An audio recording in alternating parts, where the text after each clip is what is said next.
نحمدہ و نصلی علی رسول الکریم اما بعد فاعوذ باللہ من الشیطان الرجیم بسم اللہ الرحمن الرحیم۔ عزیزان گرامی اور عزیز دوستو، السلام علیکم۔ قرآن کلاس میں آپ سب کو خوش آمدید کہتا ہوں، اور آج سورۃ یاسین کا جو آخری رکوع تھا ہمارا، ہم نشستوں سے سورۃ یاسین کو جو ہے نا اس کا مطالعہ کر کے اس کو جو ہے نا اس کی تشریح اور تفسیر آپ کے ساتھ بیان کرنے کی میں کوشش کر رہا ہوں۔ تو بینگ اے اسٹوڈنٹ جو میں نے حاصل کیا، جو اخذ کیا، تو آپ سے شیئر کیا ہے پہلے بھی 3 نشستوں میں۔ اس کی سورۃ یاسین جو ہے ہماری 36 سورہ ہے قرآن پاک کی آرڈر کے حساب سے، اور جو ہے یہ اس کے 83 ورسز ہیں۔ ہم نے 3 رکوع پڑھ لیے تھے، آج اس کا ہم نے چوتھا رکوع پڑھنا ہے، کیونکہ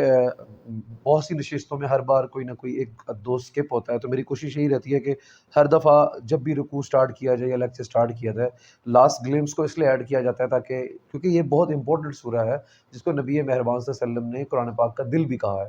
تو دھڑکن بھی کہا گیا ہے، دھڑکتے ہوئے دل کی مانند بھی اس کو ایک اس کے کانٹیکٹ کو مراد دیا گیا ہے۔ تو میں پہلے 5-10 منٹ جو ہے نا تھوڑا سا ریوائز کرا دیتا ہوں کہ اس صورت میں اللہ تعالیٰ نے اپنی قدرت کاملہ اور حکمت بالغہ کی تو تمام نشانیاں بتائی ہیں جو خود انسان کے اندر بھی موجود ہے، اور انسان اپنے ارد و گرد نواح میں بھی ان نشانیوں کو دیکھ کے اللہ تعالیٰ کے وجود کے ہونے کا جو ہے نا اس کا تذکرہ بھی کرتا ہے، اس کا شکر بھی ادا کرتا ہے۔ اب یہ جو سورہ ہے یہ مکی سورہ ہے، مکی صورتوں کے متعلق بھی بارہا طور پہ بتایا جا چکا ہے، جن میں 3 مضمون جو ہوتے ہیں، جو ٹاپک ہوتے ہیں، جس میں آپ توحید، رسالت اور آخرت کے ٹاپک کے اوپر گفتگو اور بحث کی جاتی ہے۔ تو یہ بھی مکی سورہ ہے، لیکن اس میں تھوڑا سا جو میننگ ہے وہ ڈسکریٹ لیول پہ اس طرح سے ہے کہ اس کا جو پہلا رکوع ہے وہ پہلا رکوع آپ کے رسالت کے ٹاپک کے اوپر زیادہ ایلیبریٹ کیا گیا کہ نبی مہربان صلی اللہ علیہ وسلم کو اللہ تعالیٰ نے جب یہاں پہ بھیجا، بنا کر پیغمبر بنا کر بھیجا، تو اس سے پہلے آپ صلی اللہ علیہ وسلم کو اس بستی کا واقعہ سنایا گیا جہاں پہ حضرت عیسیٰ کے بعد اور آپ کی آمد سے پہلے کوئی نبی نہیں آیا تھا۔ اراؤنڈ اباؤٹ یہ کوئی 571 ایئرز بنتے ہیں، اور اگر آپ کی نبوت کو کاؤنٹ کیا جائے، جب آپ کو نبوت ملی ہے تو یہ اس سے مور دین 575 ایئرز بن جاتے ہیں۔ اور اس میں جو ہے اللہ تعالیٰ نے بتایا کہ اس علاقے کا یا اس گاؤں کا قصہ سنایا ہے جہاں پہ اللہ تعالیٰ نے اپنے نبی اور پیغمبر یا ان کے جو ہے نا کارواں بھیجے تھے یا شاگرد بھیجے تھے، جس کو اس قوم نے جو ہے نا سرے سے جھٹلا دیا، ان کی تکذیب کی گئی، ان کو جھٹلایا گیا۔ انہوں نے بتایا کہ ہم اللہ تعالیٰ کی نشانیاں لے کے آئے ہیں، تو آپ صلی اللہ علیہ وسلم کو بتایا گیا کہ آپ غفلتوں کے خوروں کے پاس جا رہے ہیں، آپ ان لوگوں کے پاس جا رہے ہیں جن کے باپ داداؤں نے ڈر نہیں دیکھا، تو ہو سکتا ہے میرے نبی مہربان آپ ادھر جائیں تو وہ آپ کو جھٹلا دیں، آپ کی انکار کریں، آپ کو آزمائشیں بھی آئیں گی، اور آپ صلی اللہ علیہ وسلم پہ آزمائشیں بھی آئیں، آپ کی راہ میں روڑے بھی اٹکائے گئے۔ تو نبوت کا اور رسالت کا یہ جو پہلا رکوع ہے، اس میں بیان کیا گیا کہ کیسے آپ صلی اللہ علیہ وسلم کو بھیجا گیا، پھر یہ بتایا گیا آپ اور آپ کے صحابہ کرام کی دل جو بھی یہ فرمائی گئی کہ آپ یہاں پہ اپنا اللہ تعالیٰ کا پیغام دے کے جا رہے ہیں، آپ لے کے جائیں، آپ کا پیغام پہنچانا حق ہے۔ اور پھر ان لوگوں کے متعلق بتایا گیا کہ کچھ لوگ ہوں گے جو آپ کی بات کو یا میرے اس پیغام کو اس لیے جھٹلا دیں گے کیونکہ ہم نے ان کے اوپر مہریں لگا دی ہیں۔ دوسرے رکوع میں اللہ تعالیٰ نے اپنی وحدانیت، اللہ تعالیٰ توحید کا ذکر ہے، جس میں اللہ تعالیٰ نے بتایا کہ انسان اگر غور و فکر کرے تو انسان کو شکر ادا کرنا چاہیے کہ اللہ تعالیٰ نے اس کے لیے بے پناہ جو ہے نا نعمتیں عطا کی ہیں، کہ وہ چشموں کا زمین سے پھوٹنا، بارشوں کا ہونا، ہواؤں فضاؤں کا ذکر کیا گیا۔ پھر اللہ تعالیٰ نے انسان کی پیدائش کو بتایا کہ اللہ تعالیٰ نے یہ سب چیزیں انسان کے لیے پیدا کی۔ پھر زمین کا ذکر کیا کہ اس زمین کو، یہ جو بنجر زمین تھی، اس کو میں نے تمہارے لیے زرخیز کیا تاکہ تم اس کے کھیتی باڑی کرو، فصلیں باؤ، اور پھر اللہ تعالیٰ نے انسان کے لیے وہ خوراک جو انسان کھاتا ہے وہ بیان کی۔ اور یہاں پہ دوسرے رکوع میں اللہ تعالیٰ کا اگر اس کا بغور مطالعہ کیا جائے رکوعوں کا، تو ادھر سے ہمیں 2 پہلو ملتے ہیں، ایک تذکر کا کہ ذکر کرے اللہ تعالیٰ، انسان اللہ تعالیٰ کا ذکر کرے، اور پھر شکر ادا کرے جو اللہ تعالیٰ نے انسان کے لیے رہنمائی کے لیے 1,24,000 پیغمبر بھی بھیجے، پھر اللہ تعالیٰ نے آسائشیں دی، سب کچھ دیا۔ اب جو تیسرا پیراگراف ہے جس کی وجہ سے کہا جاتا ہے اس میں جو ہے آخرت کے ٹاپک کے اوپر زیادہ بحث کی گئی ہے، لیکن یہ جو تیسرا رکوع ہے، پہلے میں آپ کو بتا دوں جو مکی صورتیں ہوتی ہیں، مکی صورتوں میں ان کا طرز یہ ہوتا ہے کہ وہ کچھ حصہ مکی صورتوں کا جو ہے نا آپ کو مکی صورتوں میں اور مدنی صورتوں میں مل کر بھی آپ کا ایک سم ٹائم مفہوم مکمل ہو رہا ہوتا ہے، ٹاپک جو ہوتا ہے۔ تو اس میں یہ ہے کہ یہ جو آخرت کا مفہوم ہے یہ اپنے پہلے 2 جو سبجیکٹ ہیں ان کو ساتھ لے کے چلتا ہے۔ آخرت کے مضمون میں توحید اور رسالت کے ٹاپک کو بھی ساتھ اپنے ملا کے چلتا ہے، تو یہ تھوڑا اس کا ڈفرینٹ قسم کا مین ہمیں سامنے آتا ہے۔ اور نبی مہربان نے اس اس قرآن کی صورت کو کہا گیا ہے کہ جب اس کو آپ پڑھتے ہیں، اس کا مطالعہ کرتے ہیں، تو ایسے ہمارا دل دھڑکنا شروع ہو جاتا ہے، جس طرح اللہ تعالیٰ نے انسان کے لیے یہ ساری چیزیں بنائیں اور پھر آخرت کا ٹاپک ہوتا ہے تو دھڑکن کی مانند یہ محسوس ہوتا ہے، اس کو دھڑکتا ہوا دل بھی کہتے ہیں۔ پھر آخرت کا جو اس میں زیادہ پہلو بیان کیا گیا تھا، جس میں لاسٹ میں نے آپ کو وہ جو ہے نا کچھ صورتوں سے بھی حوالہ لے کے بتایا تھا کہ کچھ صورتوں میں اور بھی ہیں، سورۃ صافہ ہے، سورۃ زمر ہے، ان میں بھی آخرت کے ان پہلوؤں کے متعلق بیان کیا گیا کہ قیامت کا جو منظر بیان کیا گیا نا، تو قیامت کے منظر کے بارے میں بتایا گیا کہ ایک نفخہ اور سور پھونکا جائے گا۔ شاید آپ لوگوں کو یاد ہو، اس سے پہلے بھی نشستوں میں جب 30ویں پارے کی صورتوں کا ہم نے مطالعہ کیا تھا تو نفخہ سور کو بیان کیا گیا تھا۔ میں دوبارہ سے وہ ریوائز کرا دیتا ہوں کہ یہاں پہ جو ہے نا جو سور پھونکے جانے کا معاملہ بیان کیا گیا ہے، حضرت ابو ہریرہ سے روایت ہے کہ یہ سور 3 صورتوں میں پھونکا جائے گا۔ جو تیسری رکوع کی میں بات کر رہا ہوں، جس کو میں ریوائز کرا رہا ہوں، کہ جس میں قیامت کا ذکر آیا تھا کہ یہاں پہ نفخہ سور کی بات ہوتی ہے، یہ پہلے بھی قرآن پاک میں آ چکا ہے، اور اللہ کے اب سورت پھونکے جانے کا ذکر ہے سورت زمر میں اور سورت صافات میں بھی ہے۔ اس میں سورت زمر کے آخر میں آیا کہ 2 بار سور پھونکا جائے گا۔ حدیث میں ہے کہ حضرت ابو ہریرہ اس کے راوی ہیں کہ نفخہ سور 3 بار پھونکا جائے گا۔ سب سے پہلا نفخہ ہوگا نفخہ فضا، جب ایک اچانک سی زوردار سی چنگھاڑ کی ایک آواز آئے گی اور پہاڑ ریزہ ریزہ ہو جائیں گے اور ہلچل مچ جائے گی اور پہاڑ روئی کے گالوں کی طرح ہو جائیں گے، اور جو لوگ ہیں وہ پروانوں کی طرح، جیسے پروانہ شمع کے اوپر تلبلانا شروع کر دیتا ہے، لوگ اس طرح سے بھاگنا شروع کر دیں گے۔ پھر اس کے بعد آئے گا نفخہ سات۔ اب نفخہ سات وہ نفخہ ہوگا جس میں لوگ اس آواز پہ گر جائیں گے اور ایک عمومی موت واقع ہو جائے گی۔ اب نفخہ سور اور نفخہ سات کا درمیانی وقفہ کتنا ہوگا واللہ علم، یہ صرف اللہ تعالیٰ جانتے ہیں۔ یہ کتنا لمبا ہوگا، کتنا چھوٹا ہوگا، کتنا مختصر ہوگا، اور پھر نفخہ قیامہ، ایک پھر آخری نفخہ پھونکا جائے گا، اور اس نفخوں کے درمیان کتنا وقت ہو اللہ جانتے ہیں۔ اب یہ کہتے ہیں کہ یہ جو نفخہ قیامہ، اس کے بعد سب جو ہے نا اس کی طرف، میدان حشر کی طرف دوڑنا شروع کر دیں گے۔ اب کہا جاتا ہے کہ ایک آواز جو چنگھاڑ آنی ہے نا، اس کے متعلق یہ ہے، محدثین اور مفسرین کہتے ہیں کہ وہ اہل ایمان کی بھی ہو سکتی ہے، ملائکہ کی بھی آواز ہو سکتی ہے۔ وہ جب چنگھاڑ آئے گی تو لوگ کہیں گے کہ یہاں پہ قرآن میں آتا ہے کہ ھذا ما وعد الرحمن، کہ اللہ تعالیٰ کہتے ہیں کہ سورۃ یاسین میں کہ جس کا کہ اللہ تعالیٰ کا وعدہ پورا ہو گیا۔ اب یہ جو بات ہے کہی جاتی ہے کہ یہ ملائکہ کی طرف سے بھی ہو سکتی ہے، اہل ایمان کی طرف سے، یا اللہ تعالیٰ کی طرف سے بھی ہو سکتی ہے، لیکن اس کی ریلیٹڈ جو سورۃ صافات ہے نا، اس کی 19 سے 21 آیت جو لاسٹ ٹائم بھی بیان کی گئی تھی، ان کو میں دوبارہ پڑھ دیتا ہوں، جس میں 19ویں سورت کا مفہوم ہے، بس ایک ہی جھڑکی ہوگی اور یک اپنی آنکھوں سے وہ سب کچھ جس کی خبر دی گئی تھی وہ دیکھ رہے ہوں گے۔ اچھا، وَقَالُوا يَا وَيْلَنَا هَٰذَا يَوْمُ الدِّينِ، اب اس 20ویں آیت سے وہ جو بات صورت یاسین کے آئی ہے تیسرے رکوع میں، ھذا ما وعد الرحمن، اور پھر اللہ تعالیٰ کا وعدہ پورا ہو جائے گا، تو یہ بات تھی نا کہ یہ بات کیا اللہ تعالیٰ کی طرف سے کہی جائے گی یا کوئی اور کہے گا؟ اگر ہم سورۃ صافات کی 20ویں آیت پڑھیں جس میں انہوں نے کہا ہے وَقَالُوا يَا وَيْلَنَا هَٰذَا یوم الدین، اس وقت یہ کہیں گے کہ ہائے ہماری کم بختی، یہ تو یوم الجزا ہے۔ مطلب اس سے ثابت ہو جاتا ہے کہ تب وہ لوگ جن کو وہ اہل ایمان یا جن کے اندر ایمان بچا ہوگا، وہ لوگ کہیں گے کہ یار اس کا تو وعدہ کیا تھا اللہ تعالیٰ نے کہ سزا اور جزا بھی ہوگی اور قیامت بھی آئے گی۔ ھذا یوم الفضل الذی کنتم بہ تکذبون، یہ وہی فیصلے کا دن ہے جسے تم جھٹلایا کرتے تھے۔ پھر اللہ تعالیٰ کی طرف سے یہ بتایا گیا کہ یہ اللہ تعالیٰ فرمائیں گے یہ وہی فیصلے کا دن ہے جسے تم جھٹلاتے تھے، وہ آ چکا ہے۔ اچھا، تو مہلک قسم کی آواز یہاں پہ تیسری جو ہماری ہے رکوع ہے سورۃ یاسین کا، صیحۃ کا ورڈ یوز ہوا ہے جس کا معنی ہے زور کی آواز، ایک مہلک آواز۔ تو اب میں نے کوشش کی ہے کہ ان گلمس کو آپ کو ریوائز کرا کے بتاؤں کہ اللہ تعالیٰ کی نبی کی جو ہے نا نبوت کا، پیغمبر کا، رسالت کا ذکر کرنے کے بعد توحید کا ذکر ہوتا ہے، اللہ تعالیٰ کا تشکر ادا کرنا چاہیے، اور آخرت کے پہلو کو بیان کرتے وہ توحید اور رسالت کو ساتھ لے کے چلا گیا۔ اور یہاں پہ جو تیسرا رکوع جہاں پہ ہمارا اینڈ ہوا تھا، بتایا گیا تھا قیامت کا منظر کشی کی گئی ہے، کس طرح سے وہ ہوگا، وہ صیحۃ کا ورڈ استعمال کر کے کہ زوردار مہلک آواز آئے گی اور قیامت برپا ہو جائے گی۔ چلیں جی، اب ہم اپنے آخری جو ہے نا رکوع کی طرف چلتے ہیں، جو کہ غالباً 68 سے 83 ورس کی طرف ہے۔ میں اس کا آپ کے ساتھ ساتھ لے کے چلتا ہوں، آیت بایت چلتے ہیں ہم۔ تو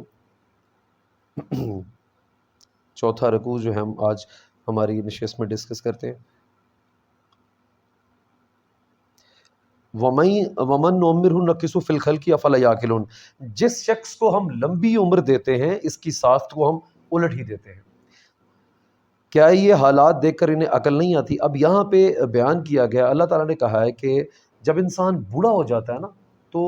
اس کو میں واپس اس ساخت کی طرف پلٹ دیتا ہوں جس سے وہ آیا تھا۔ جب آپ کی پیدائش ہوتی ہے تو آپ ڈیپینڈنٹ ہوتے ہیں، آپ کی جسم میں طاقت نہیں ہوتی، آپ محتاج ہوتے ہیں، والدین آپ کی کفالت کرتے ہیں، آپ کو پالتے ہیں، پوستے ہیں، آپ کو کھانا کھلاتے ہیں، آپ کے حاجت جو ہے آپ کی حاجت رفع کرتے ہیں، وہ سب کچھ ذمہ داری آپ کے جو آپ کی ڈیپینڈنٹ ہوتے ہیں جن پہ آپ ان کی ذمہ داری ہوتی ہے۔ تو اللہ تعالیٰ کہتا ہے کہ میں جب شخص کو بہت لمبی عمر دے دیتا ہوں نا، تو وہ بڑھاپے میں پھر وہ اس بچگانہ عمر کی طرف لوٹ جاتا ہے جس میں وہ محتاج ہوتا ہے۔ تو اللہ تعالیٰ کہتے ہیں کہ اس چیز سے وہ یہ سیکھیں کہ عقل حاصل کریں کہ جس شخص کو میں دوبارہ اس کی طرف پلٹ سکتا ہوں، واپس اس زندگی کی طرف پلٹ سکتا ہوں جس سے وہ آیا تھا اس دنیا میں، تو میرے لیے انسان کو دوبارہ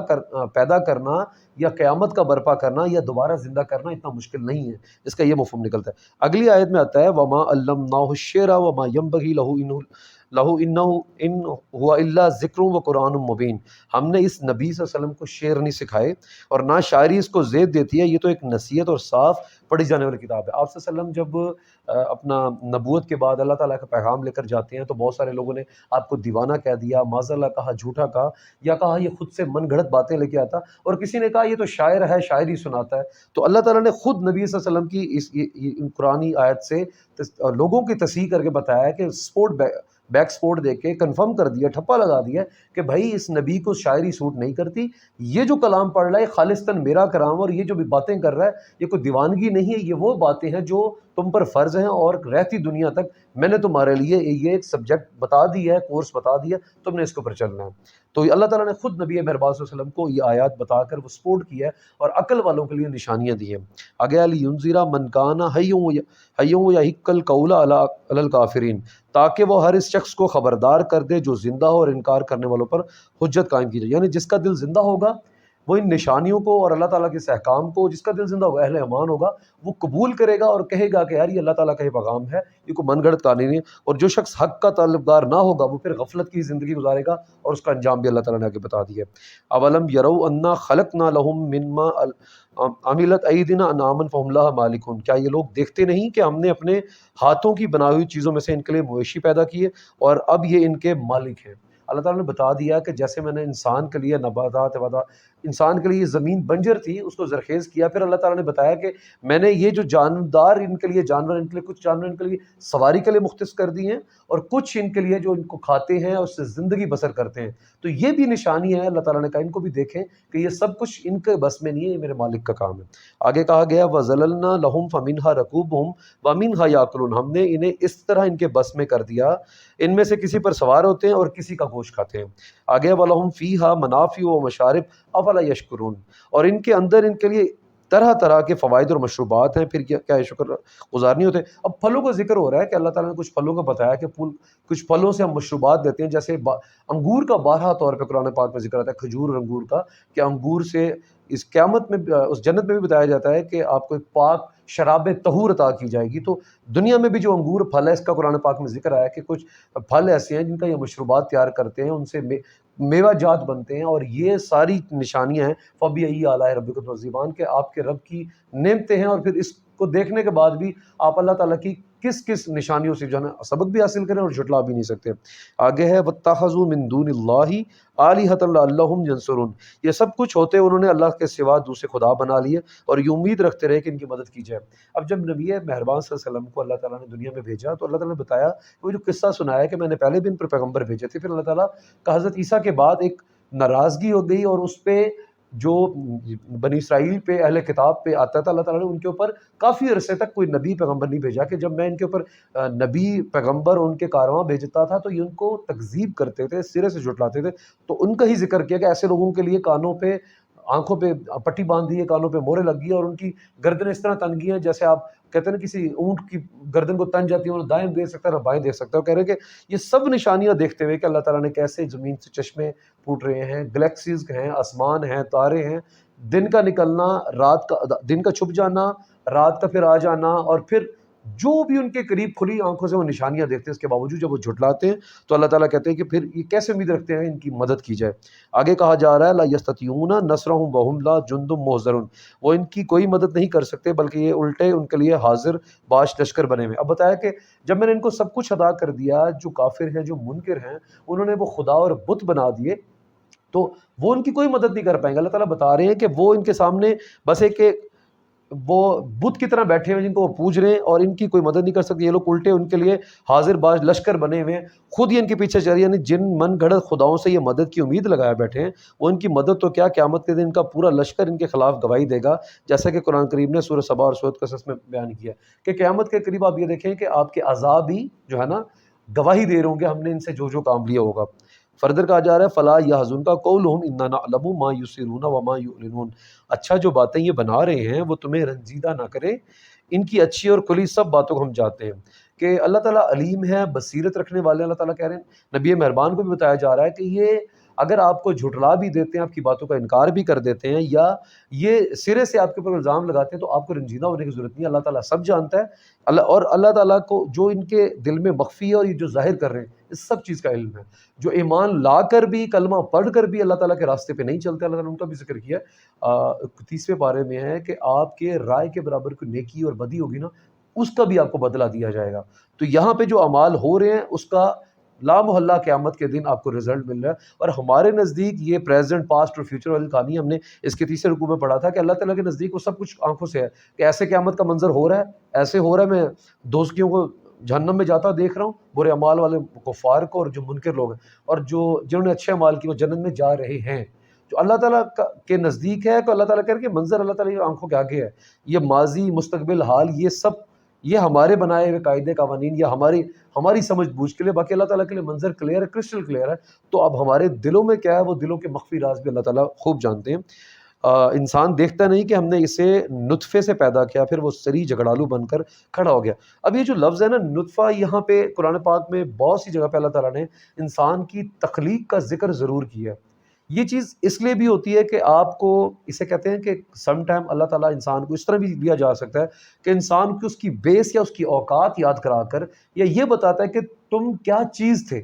ایک حقیر سی چیز ہو تم, اور تم نے ہی پھر تمہیں جب طاقت آئی, قوت آئی, میں نے تمہیں اشرف المخلوقات کا درجہ دیا کہ یہ جو مخلوق ہے اس کو میں نے وہ درجہ دیا ہو کہ یہ اچھے اور برے میں فرق کے بعد راستہ تلاش کریں. تم پھر اس دنیا میں دنگے فساد کرنے لگ گئے, آپ یتیم کا حق ماننے لگ گئے, مسکین کے ساتھ جو ہے نا تم ظلم کرنے لگ گئے. تو اللہ تعالیٰ یہ بتا رہا ہے ہر بار جب بھی آپ کی اس ساخت کو بیان کیا جاتا ہے کہ کیسے اللہ تعالیٰ نے تمہیں پیدا کیا اور کس شناخت کے ساتھ پیدا کیا, ایک طرف تو یہ بتانے کا مقصد ہوتا ہے کہ انسان اپنی ساخت کو یاد رکھے اور اس سے یہ سبق سیکھنا ہے کہ ہماری ذات یا ہماری قوت کچھ بھی نہیں ہے, وہ جو بنانے والا مالک ہمارا پالک ہے, سب کچھ وہی طاقت رکھتا ہے. اور ہم تو دیکھیں گندے سے ایک نطفے سے پیدا ہوئے ہیں. اس چیز سے یہ بھی ایک انسان کا شرم, جھکاؤ یا ایک عاجزی بھی رہنی چاہیے کہ ہماری تخلیق کہاں سے ہوئی ہے اور ہم کیا بن گئے ہیں. ہمارے اندر یہ اکڑ آ گیا. روح ایک ہے انسان کی, جب روح دنیا سے پرواز ہوگی تو انسان کے اندر رہ کیا جاتا ہے, ایک ڈھانچہ, ایک لاش رہ جاتی ہے, آپ کا تو نام تک چھین لیا جاتا ہے. تو یہ جو آپ کو اللہ تعالیٰ یہ بتا رہے ہیں بارہا طور پہ قرآن پاک میں, اللہ تعالیٰ اپنی تخلیق کا بتاتے ہیں کہ کس طرح کی ہے. تو اس سے یہ بھی سبق سیکھتا ہے انسان سیکھے کہ جب انسان سے روح نکال لی جاتی ہے, اب یہ دیکھیں کہ آپ کے ہی رشتہ دار, آپ کے دوست احبابوں میں سے جو بھی گھر میں سے کچھ لوگ اللہ تعالیٰ کی اس سفر کی طرف جو ہمارا حقیقی سفر ہے رواں دواں ہو جاتے ہیں, تو ابھی میت جو ہے دفن نہیں ہوتی, اس کا نام چھین لیا جاتا ہے اس سے. اور پکارنے والے یہ کہتے ہیں کہ میت کو نہلا لیا, میت کو رکھ دیا, جنازہ کتنے بجے, مطلب آپ سے نام تک چھین لیا جاتا ہے. پھر انسان اکڑ کس چیز کی ہے؟ یہ جو جس روح تمہارے اندر پھونکی گئی ہے وہ روح پھونکنے والا اور لینے والا کن فیکون اس پہ قادر ہے. تو آپ اس سے یہ یاد رکھیں کہ انسان کو پھر اس دنیا میں رہتے ہوئے ان اعمال کے ساتھ چلنا چاہیے جس طرح خالق اور پالق نے, کریٹر نے تمہیں یہاں پہ بھیجا ہے. آگے ہے وَضَرَبَ لَنَا مَثَلًا وَنَسِيَ خَلْقَهُ قَالَ مَن يُحْيِي الْعِظَامَ وَهِيَ رَمِيمٌ. اب وہ ہم پر مثالیں چسپا کرتا ہے اور اپنی پیدائش کو بھول جاتا ہے, کہتا ہے کون ان ہڈیوں کو زندہ کرے جبکہ بسیدہ ہو چکی ہیں. پھر وہی ان منکر لوگوں کے متعلق بتایا گیا کہ اتنی نشانیاں بھی اللہ تعالیٰ نے بیان کی ہیں. پھر اس کے بعد جو پیچھے ذکر آیا کہ انسان بڑھاپے میں جاتا ہے تو پھر وہ بچوں کی طرح ہو جاتا ہے, اس کے باوجود بھی کہتا ہے کہ یہ جو بسیدہ ہڈیاں ہیں یہ کیسے جڑ کے دوبارہ زندہ ہو جائیں گی. تو اس سے آگے کہا ہے اس سے کہو انہیں وہی زندہ کرے گا جس نے انہیں پہلی بار پیدا کیا, تخلیق کا ہر کام وہ جانتا ہے. الذی جعل لکم من الشجر الاخضر نارا فاذا انتم منہ توقدون، وہی جس نے تمہارے لیے ہرے بھرے درخت سے آگ پیدا کر دی اور تم اس سے اپنے چولہے روشن کرتے ہو۔ اب یہ پہلے ایک تو ذکر عرب کے زمانے کا بتایا گیا کہ دو درخت ہوتے تھے، ایک مرخ اور دوسرا عفار۔ اہل عرب ان سے جو ہے نا چکماک کا کام لیتے تھے اور ایک دوسرے کو رب کرنے سے ان کی چنگاریں نکلتی تھی، روشنی پیدا ہوتی، آگ جلتی تھی، وہ اس سے کام لیتے تھے۔ تو یہ نشانیاں اس وقت کے لوگوں کے لیے بھی آپ یہ دیکھیں کہ اللہ تعالیٰ نے یہ جو درخت کچھ پھل کے لیے رکھے ہوئے ہیں، اور لکڑی کا اگر آپ دیکھیں، لکڑی کا خود استعمال انسان کہاں کہاں کر رہا ہے۔ اگر وہاں پہ کچھ دو درخت تھے جس کو وہ چنگاری بنا کر آگ کا استعمال کر کے کچھ پکاتے کھاتے ہوتے تھے، تو آج کل کے دور میں بھی دیکھ لیں جو درخت ہیں، تنے ہوئے درخت ہیں، کچھ درخت تو سایہ دار ہوتے ہیں، کچھ آپ کو پھل دے رہے ہیں، باقی کے لکڑی کا آپ کا فرنیچر کے کام آ رہا ہے، آپ کے کچھ لکڑی جو ہے نا جلانے کے کام آ رہی ہے، بیسیوں آپ کام اس سے لے رہے ہیں۔ تو یہ اللہ تعالیٰ نے کہا کہ یہ میری عطا کی ہوئی نعمتیں ہیں جس کا شکر انسان کو بجا لانا چاہیے۔ اولیس الذی خلق السماوات والارض بقادر علی ان یخلق مثلهم بلا وهو الخلاق العلیم، کیا وہ جس نے آسمانوں اور زمین کو پیدا کیا اس پر قادر نہیں ہے کہ ان جیسوں کو پیدا کرے؟ کیوں نہیں، جبکہ وہ ہر چیز پہ مالک اور خالق ہے۔ آگے ہے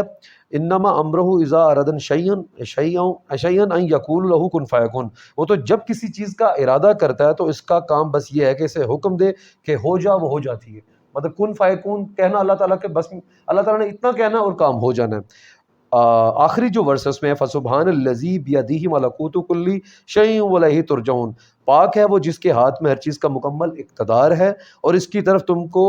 پلٹائے جانے والے ہو۔ تو یہ قرآن پاک کا جو ہم نے اس صورت کا مطالعہ مکمل کیا ہے، تو اس سے جو ہم نے 4 رکوع کا مطالعہ کیا صورت یاسین کا، جو ہوم ٹیک میسیج ہمیں لے کر جانا چاہیے کہ ایک وہ صورت جس کے متعلق نبی مہربان نے بھی امپورٹنس ظاہر کی ہے کہ ایک دھڑکتے ہوئے دل کی مانت ہے، اور اس کو پڑھتے رہنے سے، اب یہ صورت یاسین آپ نے اکثر دیکھا ہوگا جب ہم میں سے کوئی دنیا سے چلا جاتا ہے تو مرنے کے اوپر بہت سی جگہوں کے اوپر صورت یاسین پڑھائی جاتی ہے، فاتح خوانی بھی کی جاتی ہے، صورت یاسین بار بار پڑھائی جاتی ہے۔ بہت اچھی چیز ہے کہ اللہ تعالیٰ کے قرآن پاک کو پڑھنا، اور مردے کے لیے مغفرت کی دعا بھی کرتے ہیں، نماز جنازہ میں بھی کرتے ہیں، صورت یاسین بھی پڑھتے ہیں، لیکن چیز یہ ہے کہ اس کا اصل جو مفہوم ہے جو اللہ تعالیٰ نے اس کے اندر بیان کر رکھا ہے، اگر ہمیں وہ مفہوم پتہ ہوں گے تو اس دل جوئی سے یا اس ولولے سے اور جوش سے ہم پڑھیں گے۔ اگر ہمیں پتہ ہوگا کہ اللہ تعالیٰ نے ہمارے لیے اس دنیا میں کیا نشانی اور کیا چیزیں ہمیں عطا کی، اور جو چیز اللہ نے ہمیں نہیں عطا کی ہمیں اس کا شکر ادا کرنا چاہیے، اس پہ صبر کرنا چاہیے، اور اللہ تعالیٰ کے حضور ہمیں دعا ہونی چاہیے کہ جس طرح نبی مہربان کو بار بار یہ کہا گیا تھا کہ جن لوگوں کو پہلے بھی میں نے پیغمبر اور نبی بھیجے تھے انہوں نے نہیں ہماری بات مانی تھی تو میں نے اور کچھ نہیں کیا تھا، ایک چنگھاڑ بھیج دی تھی تو عذاب آ گیا تھا۔ تو اس سے اس دور کے انسان کو سیکھنا چاہیے کہ بار بار جو قرآن پاک میں پاسٹ کا ذکر دیا جاتا ہے، قرآن پاک کو پڑھ کے اس کا مطالعہ کر کے پاسٹ سے ہمیں یہی سیکھنا چاہیے کہ ہمیں اپنی جو بچی کچی زندگی ہے، اور توبہ کی بات بھی یہاں پہ کی کہ اللہ کے نزدیک توبہ کے دروازے بند نہیں ہوتے، کہ جو لوگ بھی غفلت پہ تھے نبی مہربان کو بھیجنے کے بعد اللہ تعالیٰ نے کہا کہ اگر وہ توبہ کر لیں گے تو ان کے پچھلے گناہ معاف ہو جائیں گے، وہ اس راستے پہ چلیں۔ تو ہمیں بھی چاہیے اگر ہماری جو زندگی میں ہم سے گناہ ہو چکے ہیں، ہم اس کے ساتھ قرآن کے ساتھ اٹیچ ہو کر اس سے یہ سبق سیکھ کے کہ ہمیں بالکل مرنا ہے، اس پہ ہمارا ایمان کامل ہے، اس کے بعد قیامت میں جا کے ہمارا حساب کتاب ہونا ہے، تو جو ہماری بچی کچھ زندگی ہے وہ ہم اللہ تعالیٰ کو نبی کے راستے پہ گزار دیں، اور ہم جو ہے نا